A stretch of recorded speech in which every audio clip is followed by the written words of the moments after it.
जिस रेजोल्यूशन को जमा दिया गया वो गलत तरीके से जमा दिया गया था। उसमें बहुत सारे एमएलए का सिर्फ नाम लिखा हुआ है, सिग्नेचर नहीं है। कुछ कुछ एमएलए तो उपस्थित भी नहीं थे, उनके भी नाम ब्लॉक लेटर में लिख दिया। तो ये तो करना नहीं चाहिए था ना। ये विधानसभा का जो कानून है, जो आइन है, ये आप अगर नैतिकता के एंगल से देखोगे, आपके पास नंबर था फिर भी आपने ये किया, ये तो हम लोग सबको इस प्रश्न के मुंह में डाल देता है। सबका नैतिकता के ऊपर प्रश्न उठता है। तो हम लोगों ने जब ये वॉइस आउट किया, हम लोगों ने ऑनरेबल स्पीकर को लेटर दिया, उन्होंने इस पर इंक्वायरी बैठाई। इंक्वायरी बैठने के बाद ऐसे घटनाएं जब बाहर आना शुरू हुआ कि हाँ इस पर सच्चाई है, बाकी एमएलए हम लोगों से कांटेक्ट करना शुरू किया कि भाई ये क्या चल रहा है, ऐसे तो हो नहीं सकता है। विधानसभा में इतने दिन से हम लोग हैं, आज तक कभी ऐसे सिचुएशन नहीं देखे। एक दल, इतना पुराना दल जो 15 साल पावर में था, वो ऐसे कांड कर रहे हैं।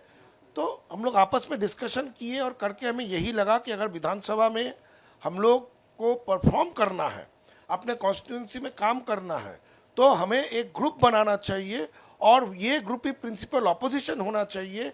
एक यही प्रिंसिपल ऑपोजिशन, इस ग्रुप से एक एलओपी होना चाहिए ताकि हम लोग भी अपना काम सही ढंग से कर पाए। ट्रिगर पॉइंट में बोलूँ, जो सच्चाई है, एटलीस्ट सीनियर एमएलएस को, दल जब हार गया उसके बाद जब हम लोग मीटिंग में गए थे, वहाँ पे सारे एमएलएस को बोला गया था कि अभिषेक के बारे में कोई कुछ नहीं बोल सकता है, वो बहुत अच्छा काम किया, सब खड़े होकर उसको स्टैंडिंग ओवेशन दो। ऐसे ऐसे एमएलए, जो एमएलए तब से है जब अभिषेक बनर्जी शायद स्कूल में पढ़ते थे, उनको खड़े होकर स्टैंडिंग ओवेशन देना पड़ा। कहीं ना कहीं तो मन में लगेगा, कहीं ना कहीं तो कुछ तो इसका रिएक्शन होगा। अभी भी अगर दल यही सोचते हैं कि हम ही लोग सब कुछ है, किसी से कोई डिस्कशन नहीं करना है, किसी का कोई ओपिनियन नहीं लेना है, हम लोग डिसाइड करके आप लोग को बोल देंगे और आप लोग को वही राह में चलना पड़ेगा, ऐसे होते हुए आया है। आज जब मौका मिल रहा है कि इसको नकारने का, लोग नकार रहे हैं। मतलब यही मौका मिला और आप लोगों ने दिखा दिया कि नहीं, जो आप बोलेंगे वो नहीं होगा, जो हम चाहते हैं पार्टी को रिप्रेजेंट करते हुए वही होगा। जो हम चाहते हैं नहीं, जो सबके साथ आलोचना के माध्यम में जो सामने आएगा वही होना चाहिए। डेमोक्रेसी तो इसी को कहते हैं। डेमोक्रेसी, हम लोग का डेमोक्रेटिक कंट्री है, पार्टी के अंदर भी डेमोक्रेसी होना चाहिए। अगर डेमोक्रेसी नहीं होगा तो आप ज़्यादा दिन सर्वाइव नहीं कर पाओगे। अगर सर्वाइव करना है तो डेमोक्रेसी लाना ज़रूरी है। ये जो हम लोग का ऑपोजिशन ब्लॉक जो बना है, सारे विधायकों ने यही डिसीजन लिया कि ऋतुव्रत बनर्जी एलओपी बनने से अच्छा होगा। इस पर ऐसा कोई बात नहीं कि वो क्यों बने, हम क्यों नहीं बने, इससे क्या फ़र्क पड़ता है। आखिर में ये टीम विधानसभा में अच्छा से काम कर पाए, डेमोक्रेटिकली काम कर पाए, खुल के काम कर पाए, अपना जो ओपिनियन है वो दे पाए, ये ज़्यादा इंपॉर्टेंट है। तो आप बोल रहे कि एलओपी, डेप्यूटी एलओपी, इस बारे में बोल रहे हैं। हाँ, ये सब मिल के डिसाइड किया, सारे एमएलएस को पूछा गया, सब ने अपना अपना ओपिनियन दिया। फिर सबके ओपिनियन लेने के बाद सब ने जिस पे सहमति दिया वही हुआ। रिप्रेजेंटेशन तो सभी का है, आप लिस्ट देखिए, ऐसा तो नहीं है, रिप्रेजेंटेशन सभी का है और इसको इस नज़र से देखना नहीं चाहिए। यहाँ पे देखिए, जो लोग इस लिस्ट में सारे कुछ एक्स मंत्री है, कुछ बहुत दिन के विधायक है, तो जो जो काम कर सकेगा, जो ग्रुप को लगा, जो टीम को लगा, उसी को वो काम में नियुक्त किया गया है।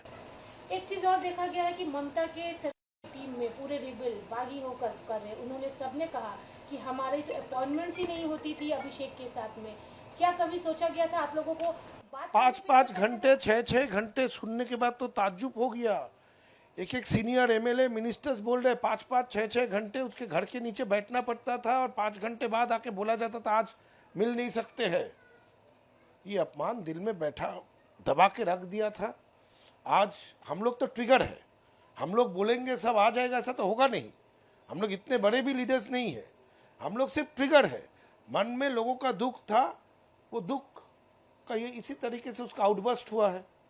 58 सिग्नेचर आपके पास में है अभी और सारे जो विधायक है उस साइड में है, इधर और कितने आने के चांसेस है? 60 के ऊपर हो चुका है और भी बढ़ेंगे, इंतजार कीजिए, और भी बढ़ेंगे। फिरहाद हकीम एक चेहरा है जो मेयर है, आप कॉर्पोरेशन से भी जुड़े हुए हैं, उनके इस्तीफे की जो बात हो रही है, क्या लगता है ये बोर्ड कब तक टूट जाएगा? आज एक हाउस होने की बात भी है। देखिए, ये फिरहाद हकीम ही बोल पाएंगे, लेकिन उनके ऊपर भी दल से प्रेशर दिया जा रहा है कि अभिषेक बनर्जी के घर में जो नोटिस दिया जा रहा है वो उसको रोक क्यों नहीं रहे हैं। ये तो एडमिनिस्ट्रेटिव काम है, वो रोक भी नहीं सकते हैं। तो वो अपना काम कर रहे हैं। अगर वो काम करने का उनको पार्टी से प्रेशर रहेगी काम नहीं करने का, नहीं कर पाने का, तो क्या करेंगे? दादा, आप लोगों का कल जब एलओपी का रूम मिल गया, सब कुछ हो गया, क्या ममता बनर्जी, अभिषेक बनर्जी या जो उधर के जो भी एमएलए हैं या सांसद या कोई भी किसी का कॉल आप लोगों के पास में आया? नहीं, ऐसा कुछ नहीं आया।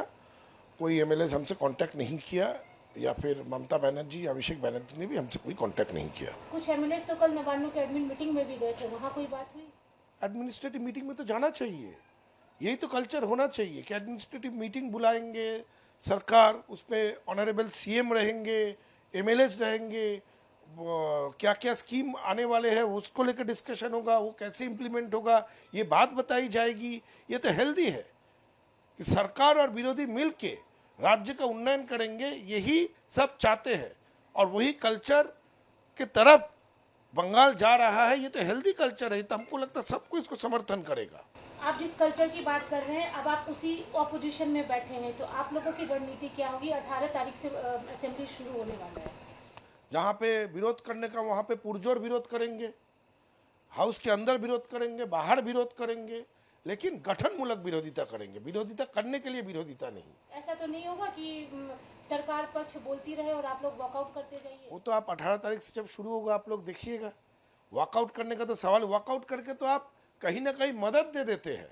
आपको रहना चाहिए, आलोचना में जाना चाहिए, अपना बात बोलना चाहिए, इसीलिए तो हाउस है, इसीलिए तो विधानसभा है, इसीलिए तो सेशन होते हैं।